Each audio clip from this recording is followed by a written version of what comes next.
À travers la Bible, une série d'enseignements tirés de la Bible, préparée par le docteur Vernon McGee du ministère Through the Bible, produit par Transworld Radio.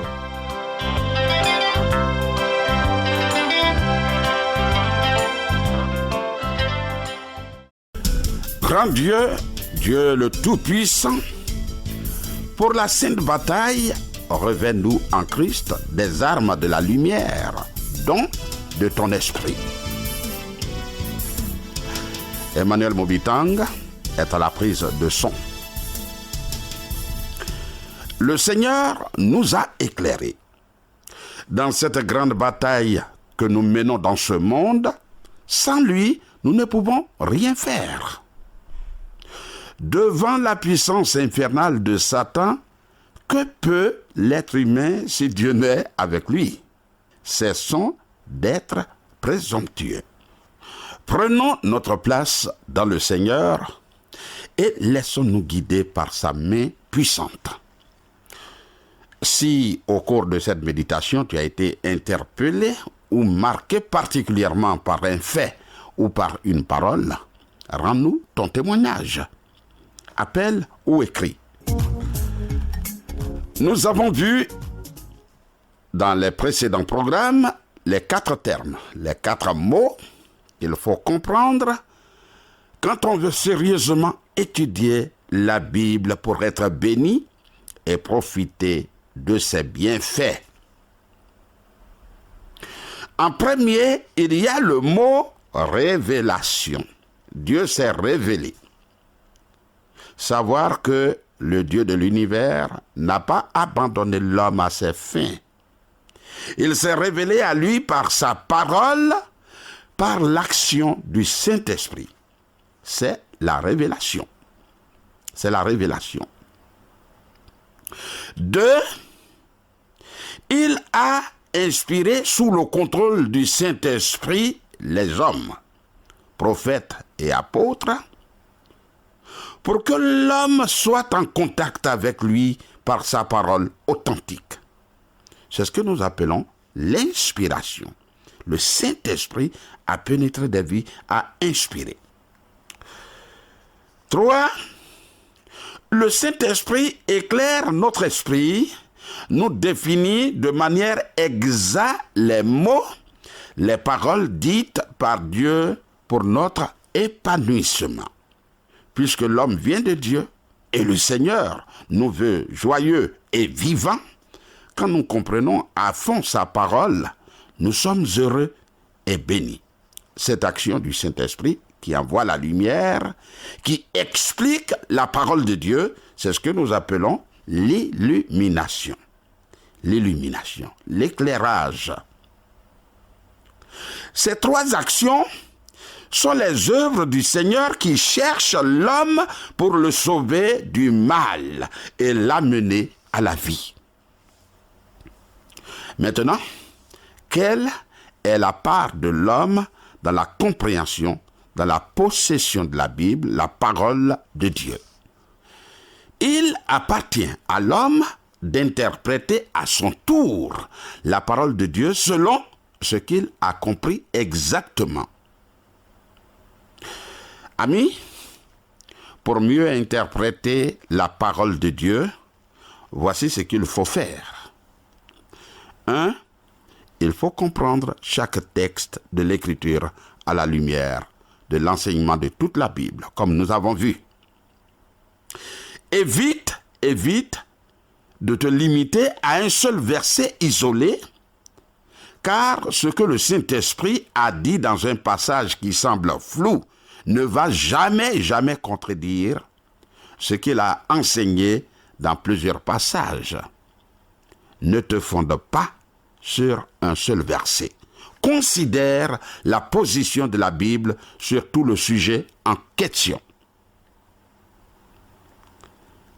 Qu'est-ce qu'il faut en deuxième partie? Amis, une chose est sûre. Toute la Bible nous appartient. La Bible t'appartient, mais toute la Bible ne s'adresse pas à nous. Quand Dieu a dit par exemple à Josué de traverser le Jourdain. Tu sais bien qu'il s'agit spécifiquement de Josué, pas de toi ni de moi, non.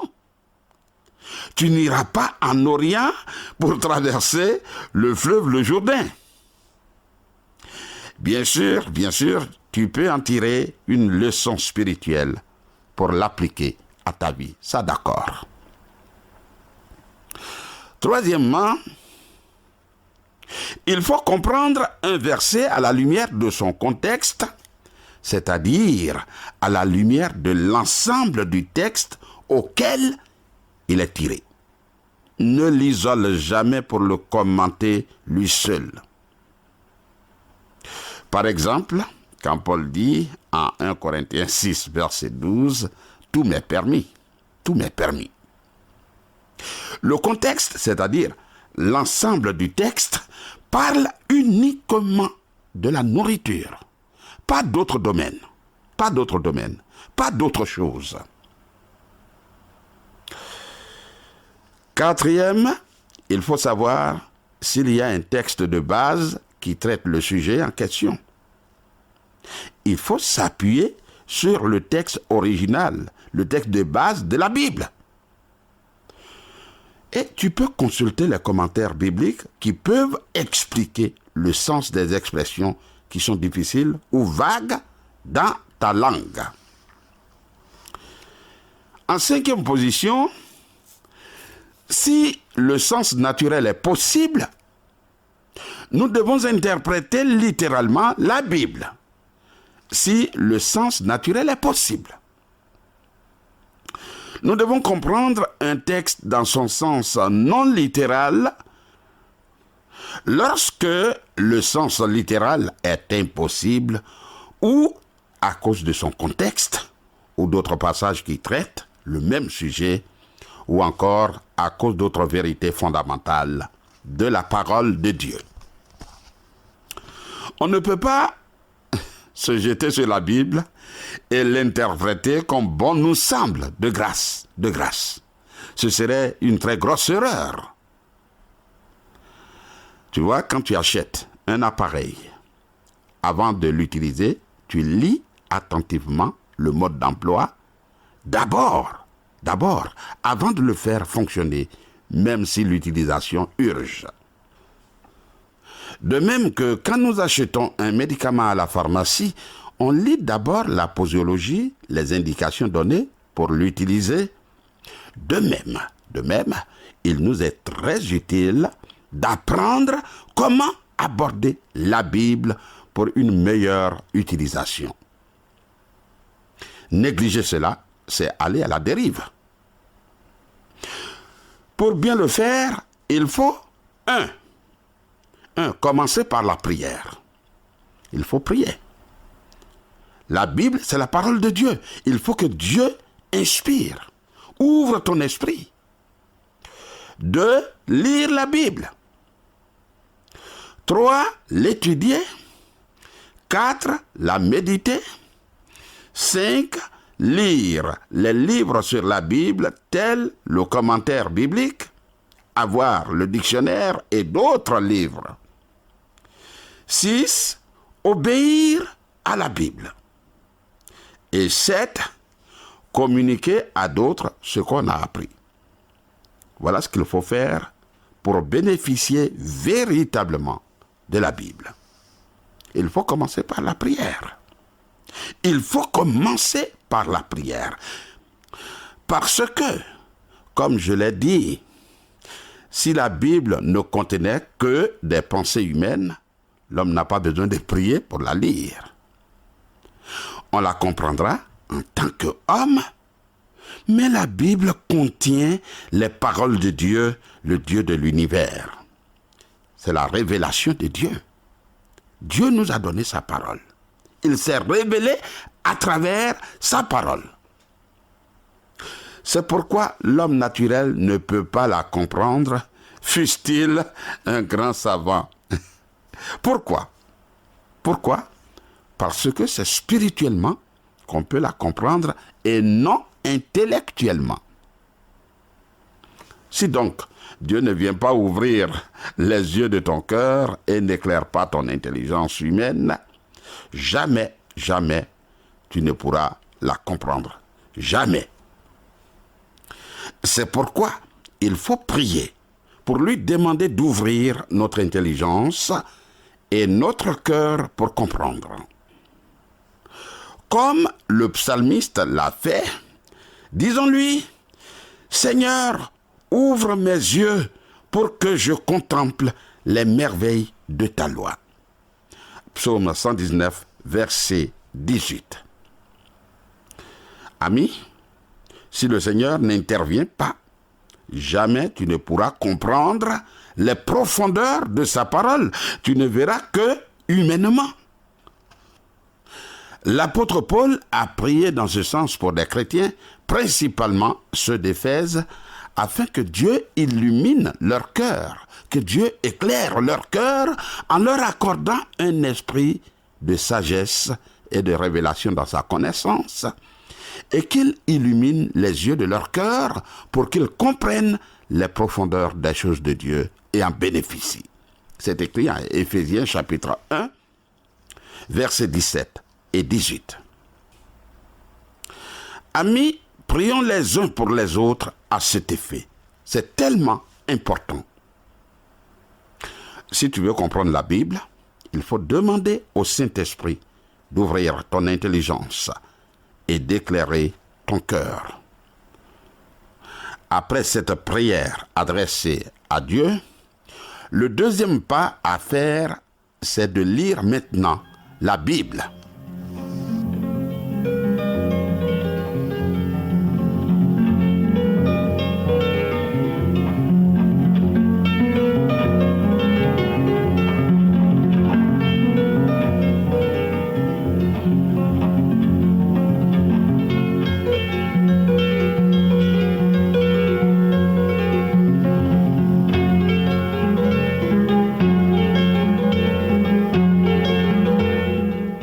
Nous prions Dieu et lui demandons d'ouvrir notre cœur afin de comprendre sa parole.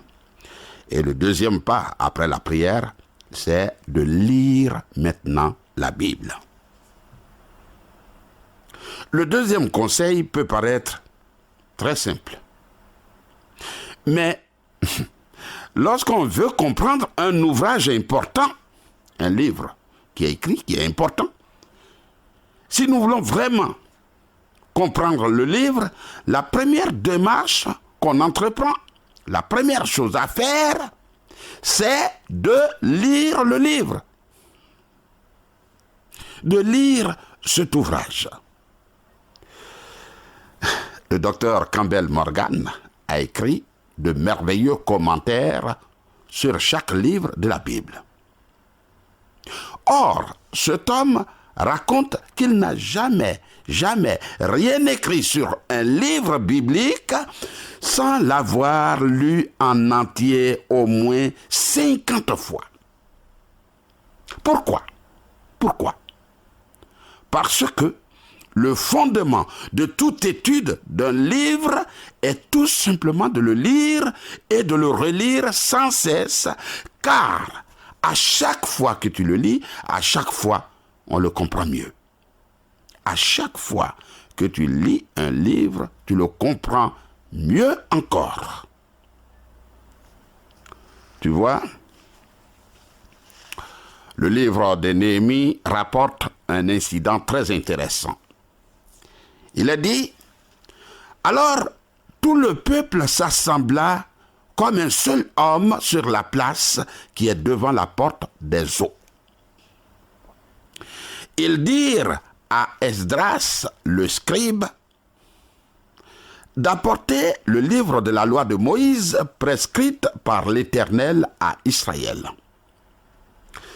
Et le sacrificateur Esdras apporta la loi devant l'assemblée, composée d'hommes et de femmes, et de tous ceux qui étaient capables de l'entendre.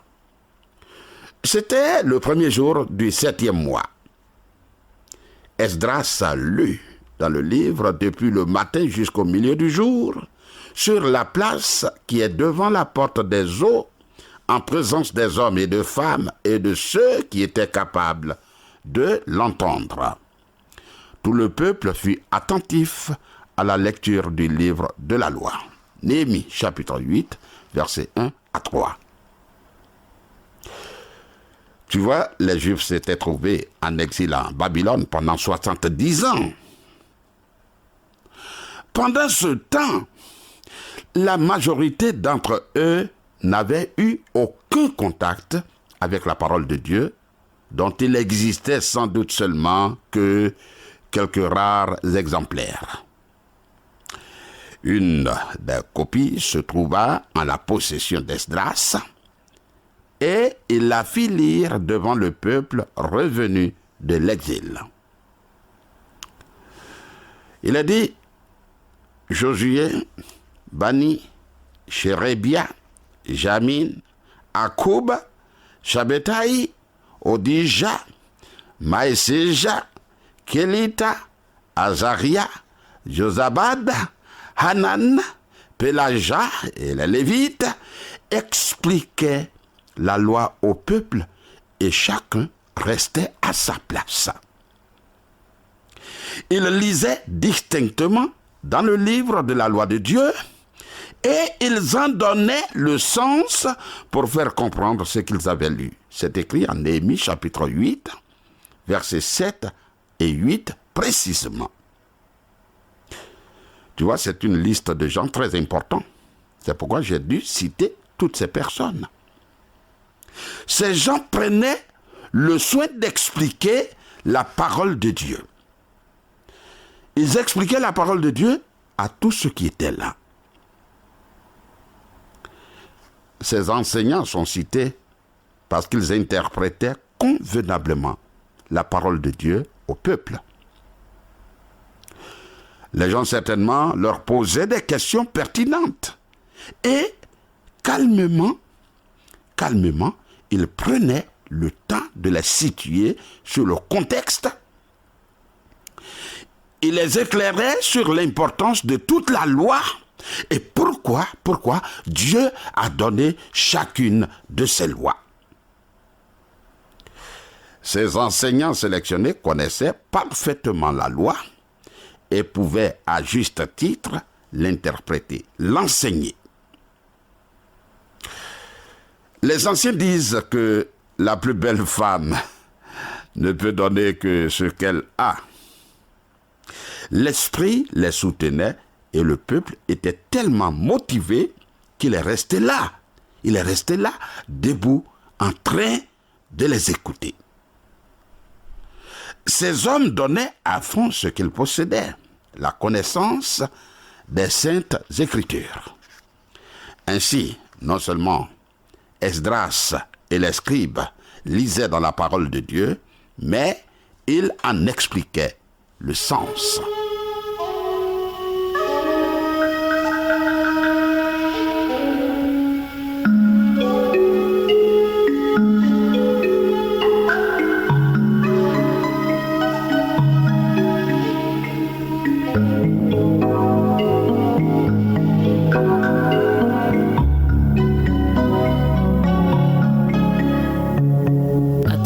La Bible, un enseignement du Dr Vernon McGee du ministère Through the Bible, une production de Trans World Radio Afrique présentée par Marcel Mondiou-Do.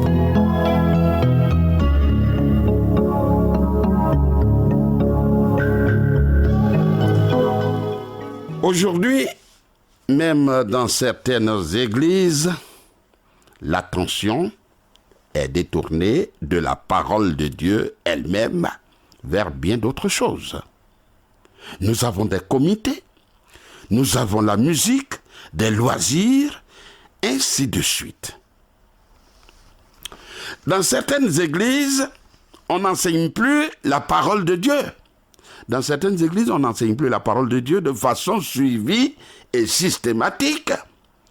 Mais chacun a l'occasion de dire ce qu'il pense. Et les gens préfèrent suivre ses pensées.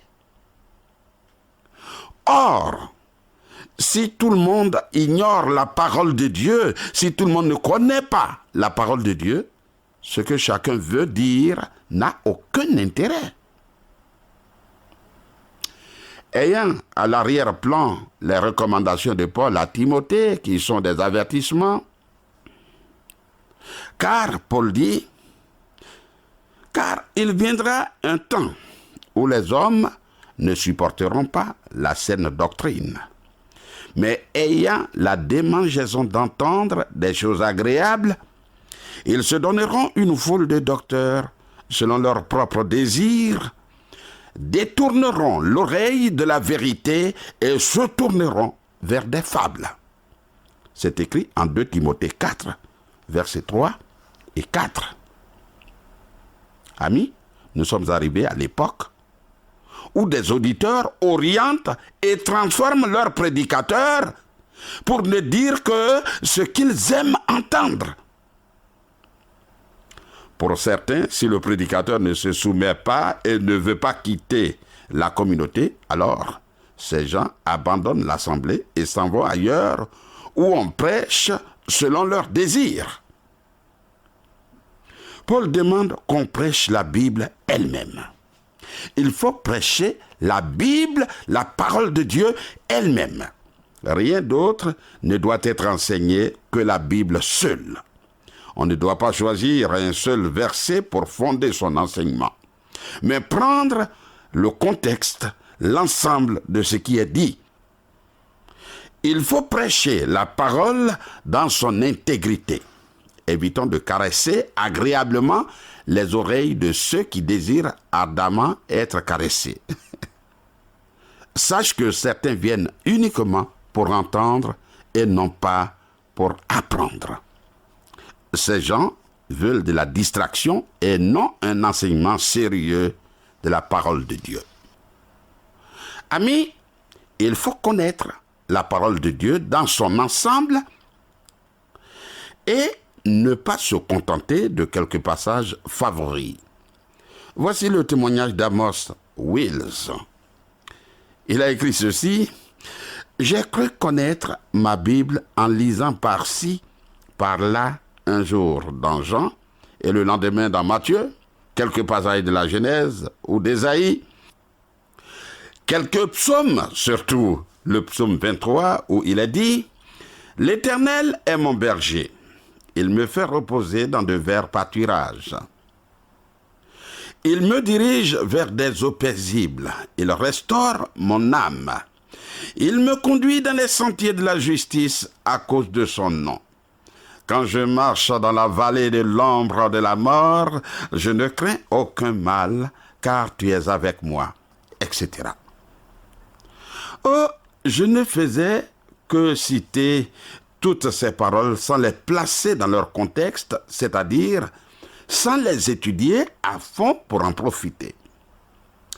Ensuite, je tombais sur Romains 12. Ne rendez à personne le mal pour le mal. Recherchez ce qui est bien devant tous les hommes. S'il est possible, autant que cela dépend de vous, soyez en paix avec tous les hommes. Après Romains, je me mets à lire Proverbe 1, croyant couvrir ainsi toute la Bible. Proverbe de Salomon, fils de David, roi d'Israël, pour connaître la sagesse et l'instruction, pour comprendre les paroles de l'intelligence, pour recevoir des leçons de bon sens, de justice, d'équité et de droiture, pour donner aux simples des discernements, aux jeunes gens la connaissance et la réflexion, etc. Mais lorsque je me suis mis à lire de façon suivie toute la Bible, j'ai découvert que je la connaissais très peu. Nous ne devons pas traiter le livre le plus merveilleux du monde comme nous ne traiterions aucun autre livre au monde en lisant un paragraphe par-ci, un paragraphe par-là. Si seulement nous lisions la Bible avec persévérance, nous en gagnerions une vue d'ensemble qui nous plongerait dans l'adoration totale. Oh, souvenons-nous de ces Juifs qui s'étaient trouvés en exil en Babylone pendant 70 ans. Et pendant ce temps, la majorité n'avait pas eu l'occasion de rentrer en contact avec la parole de Dieu. Et ces gens ont insisté, ils voulaient entendre la parole de Dieu. Et ces hommes ont pris le temps. Les Josué, Bani, Chéribia, Jamin, Akoub, etc. ont pris le temps de leur lire la parole de Dieu. Ils lisaient distinctement dans le livre de la loi de Dieu et ils en donnaient le sens pour faire comprendre ce qu'ils avaient lu. C'est écrit en Néhémie, chapitre 8, versets 7 à 8. Chers amis, il est très important pour l'enfant de Dieu de comprendre la parole de Dieu. C'est quand nous avons compris que notre vie se transforme et qu'il peut avoir un réveil chez nous. Pour réécouter les programmes, rendez-vous sur le site web de À travers la Bible, ttb.twr.org. Cliquez sur les langues en haut à gauche et sélectionnez la langue française. Vous pouvez écouter les programmes d'aujourd'hui ou même des programmes antérieurs sur le site web ttb.twr.org. Pour réécouter les programmes, rendez-vous sur le site web de À travers la Bible, ttb.twr.org. Cliquez sur les langues en haut à gauche et sélectionnez la langue française. Vous pouvez écouter les programmes d'aujourd'hui ou même des programmes antérieurs sur le site web ttb.twr.org.